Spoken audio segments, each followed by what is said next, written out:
ধৈর্য ধরলে সব কিছুই হয় আমার মনে হয়। তো আমিও ধৈর্য ধরেছিলাম।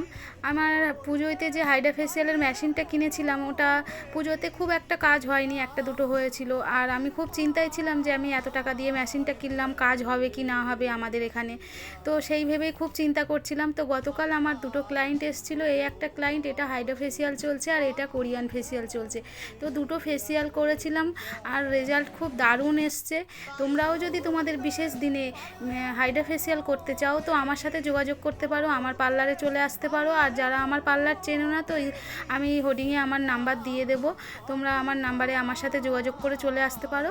আর এই হাইড্রা ফেসিয়াল করলে দারুণ রেজাল্ট আসছে, সত্যি বলার নেই কিছু। তো আমিও প্রথমে ভেবেছিলাম যে ফেসিয়ালটা হয়তো এখানে চলবে না, কিন্তু এখন দেখছি সবাই আসছে আমার কাছে করতে। তোমরাও যদি করতে চাও তো ঝটপট করে চলে এসো তোমাদের বিশেষ দিনে। টাটা বন্ধুরা, সবাই ভালো থেকো।